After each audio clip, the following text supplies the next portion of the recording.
Subscribe now and press the bell icon. Never miss an update. Hello student, स्वागत है आपका आपके अपने YouTube channel Prabhu the physics गुरु में। आशा करता हूँ आपको मेरे वीडियोस बहुत पसंद आ रहे होंगे और आपकी तैयारी भी A1 क्लास चल रही होगी। आज की क्लास में मैं आपके लिए कुछ ऐसी इम्पोर्टेंट डेफिनेशंस लेकर आया हूँ जो बोर्ड परीक्षा में आने के पूरे चांस हैं। इन सभी डेफिनेशंस को आप अच्छे से याद कर लें ताकि परीक्षा में ये क्वेश्चन आपसे छूटने ना पाएँ। तो स्टार्ट करते हैं आज का वीडियो। पहली डेफिनेशन है हमारी संधारित्र की धारिता। संधारित्र की धारिता को समझने से पहले हम ये जानेंगे कि आखिर संधारित्र होता क्या है। संधारित्र को सामान्य बोलचाल की भाषा में कंडेंसर कहते हैं, इंग्लिश में कैपेसिटर कहते हैं और फिजिक्स की लैंग्वेज में इसे संधारित्र कहते हैं। कंडेंसर के बारे में आप सभी जानते होंगे, आपने सभी ने देखा होगा घर में जो पंखे होते हैं, कूलर होते हैं, इनकी गति को बढ़ाने के लिए कंडेंसर का इस्तेमाल किया जाता है। कंडेंसर होता क्या है, संधारित्र होता क्या है? संधारित्र एक ऐसी युक्ति होती है जो बिना आकार बदले अपने अंदर आवेश की पर्याप्त मात्रा को संचित कर सकती है। संधारित्र क्या है? संधारित्र एक ऐसी युक्ति है जो बिना अपना आकार बदले अपने अंदर आवेश की पर्याप्त मात्रा को संचित कर सकती है। अब आती है बात संधारित्र की धारिता। संधारित्र की धारिता को हम C से दिखाते हैं और इसका फॉर्मूला होता है Q/B। Q/B का मतलब है किसी चालक को दिए गए आवेश, Q का मतलब है किसी चालक को दिए गए आवेश और B का मतलब है उससे उसके विभव में होने वाली वृद्धि। तो इसकी डेफिनेशन हो गई कि किसी चालक को दिए गए आवेश और उससे उसके विभव में होने वाली वृद्धि के अनुपात को हम संधारित्र की धारिता कहते हैं। इसे हम C से दिखाते हैं और C बराबर Q/B इसका फॉर्मूला होता है। अगर यूनिट की बात करें तो इसकी यूनिट अगर फॉर्मूले से निकालें तो कूलाम प्रति वोल्ट होती है और दूसरी यूनिट जो होती है वो फैरड होती है। चूँकि एक बहुत छोटी इकाई होती है इसलिए इसको अक्सर माइक्रोफैरड में नापा जाता है। एक माइक्रोफैरड में 10⁻⁻⁶ फैरड होते हैं। अब चलते हैं हम अपनी नेक्स्ट डेफिनेशन की तरफ। परावैद्युत पदार्थ का वैद्युत ध्रुवण। देखिए, परावैद्युत पदार्थ क्या होते हैं? जो विद्युत रोधी पदार्थ होते हैं, अर्थात जिनमें से विद्युत धारा का प्रवाह नहीं हो पाता है, ऐसे पदार्थ परावैद्युत पदार्थ कहलाते हैं। अब बात आती है परावैद्युत पदार्थ का वैद्युत ध्रुवण क्या है। देखिए, जब हम किसी परावैद्युत पदार्थ को किसी बाह्य वैद्युत क्षेत्र में रखते हैं तो क्या होता है, इसके जो धन और ऋण आवेश हैं, इनके जो केंद्र हैं वो पृथक पृथक हो जाते हैं। ठीक है, जब हम किसी भी परावैद्युत पदार्थ को बाह्य वैद्युत क्षेत्र में रखते हैं तो इसके धनावेश और ऋणावेश के जो केंद्र हैं वो क्या हो जाते हैं, पृथक पृथक यानी अलग अलग हो जाते हैं और इसमें एक वैद्युत द्विध्रुव आघूर्ण आरोपित हो जाता है। ठीक है, इस कंडीशन में हम ये कहते हैं कि जो परावैद्युत पदार्थ है उसका क्या हो गया है, ध्रुवण हो गया है। ठीक है, इसका मतलब कि वो अपने धन और ऋण आवेशों में अलग अलग हो गया है और इस घटना को हम परावैद्युत पदार्थ का वैद्युत ध्रुवण कहते हैं। नेक्स्ट डेफिनेशन है हमारी परावैद्युत सामर्थ्य। परावैद्युत सामर्थ्य क्या है? परावैद्युत पदार्थ पर आरोपित वैद्युत क्षेत्र का वह अधिकतम मान जिसे परावैद्युत पदार्थ बिना भंजन के सहन कर सकता है। भंजन का मतलब होता है कि उसके धन और ऋण आवेश अलग अलग ना हो, यानी कि टूटे ना।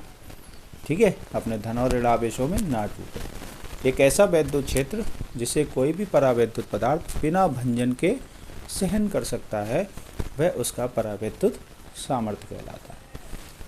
ओके, क्लियर हो गई बात। अब आती है नेक्स्ट डेफिनेशन, भंजक विभवांतर। तो भंजक विभवांतर क्या है? किसी परावैद्युत के भंजक हुए बिना का मतलब बिना टूटे, बिना अपने धन और ऋण आवेशों में अलग हुए, ठीक है, उसके सिरों पर जो विभवांतर लगाया जाता है उसके अधिकतम मान को परावैद्युत का भंजक विभवांतर कहते हैं। किसी परावैद्युत पदार्थ के भंजक हुए बिना उसके सिरों पर लगाया गया जो विभवांतर है उसका अधिकतम मान परावैद्युत का भंजक विभवांतर कहलाता है। पांचवी डेफिनेशन आती है हमारी विभव प्रवणता।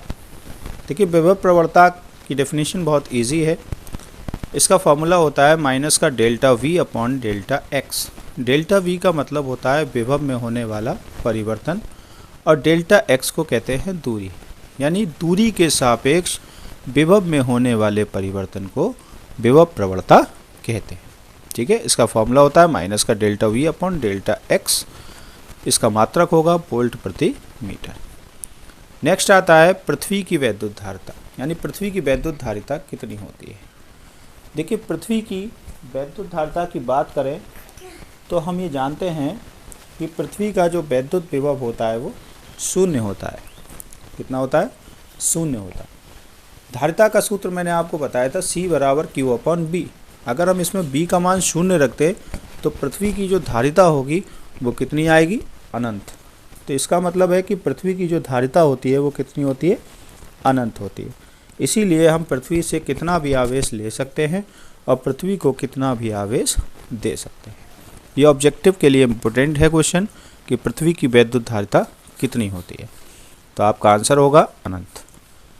अब आता है हमारा नेक्स्ट क्वेश्चन समविभव पृष्ठ।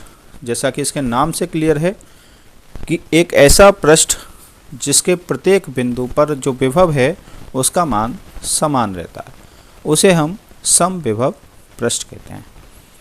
आठवीं डेफिनेशन है हमारी वैद्युत विभव। वैद्युत विभव को हम B से दिखाते हैं और फॉर्मूला होता है W अपॉन Q नॉट। मान लीजिए कोई परीक्षण आवेश है Q नॉट जो अनंत पर रखा हुआ है और उसको अनंत से उठाकर वैद्युत क्षेत्र के भीतर हम किसी बिंदु तक ला रहे हैं। तो किसी परीक्षण आवेश को अनंत से वैद्युत क्षेत्र के भीतर किसी बिंदु तक लाने में जो कार्य किया जाता है या जो कार्य प्राप्त होता है उसे हम वैद्युत विभव कहते हैं। क्लियर हो गई डेफिनेशन। अब आता है हमारा नेक्स्ट ओम का नियम। ओम का नियम होता है V अनुक्रमानुपाती I। B क्या होता है? किसी चालक के सिरों पर लगाया गया विभवांतर और I क्या होता है? उसमें प्रवाहित होने वाली धारिता। तो डेफिनेशन है इसकी कि किसी चालक के सिरों पर लगाया गया विभवांतर उसमें प्रवाहित धारा के अनुक्रमानुपाती होता है। लेकिन इससे पहले इसकी एक कंडीशन है कि किसी भी चालक की जो भौतिक अवस्था है जैसे ताप आदि, इसमें कोई परिवर्तन नहीं होना चाहिए। तो अगर पूरा नियम हम जानें तो पूरा नियम यह है कि यदि किसी चालक की भौतिक अवस्था जैसे ताप आदि में कोई परिवर्तन ना हो तब उसके सिरों पर लगाया गया विभवांतर उसमें प्रवाहित धारा के अनुक्रमानुपाती होता है। इसी को हम ओम का नियम कहते हैं। अब आता है हमारा नेक्स्ट अनओमीय परिपथ। अनओमीय परिपथ क्या होते हैं? बहुत इंपॉर्टेंट डेफिनेशन है ये। देखिए वैसे तो सिंपल सी डेफिनेशन है कि ऐसे परिपथ जो ओम के नियम का पालन नहीं करते अनओमीय परिपथ कहलाते हैं। अब बात आती है कि ओम के नियम का पालन क्या नहीं करते, कैसे नहीं करते। देखिए ओम के नियम में B अपॉन I का जो ग्राफ होता है वो एक स्ट्रेट लाइन होती है, सीधी रेखा। यानी जैसे जैसे वोल्टेज यानी विभव के मान में परिवर्तन होता है उसी अनुपात में धारा के मान में भी परिवर्तन होता है। लेकिन अनोमीय परिपथ ऐसे परिपथ होते हैं जिनमें वोल्टेज और धारा समान अनुपात में नहीं बदलते। ठीक है, इसीलिए ये ओम के नियम का पालन नहीं करते। तो ये कुछ ऐसी डेफिनेशंस थी जो बोर्ड परीक्षा के लिए बहुत इम्पोर्टेंट हैं। आप सभी इन डेफिनेशंस को अच्छे से याद कर लीजिए क्योंकि ये पेपर में आने के पूरे चांस हैं। और इसी के साथ अगर आपने मेरा चैनल सब्सक्राइब नहीं किया है तो सब्सक्राइब भी कर लीजिए और बेल आइकन को दबा दीजिए। Thank you.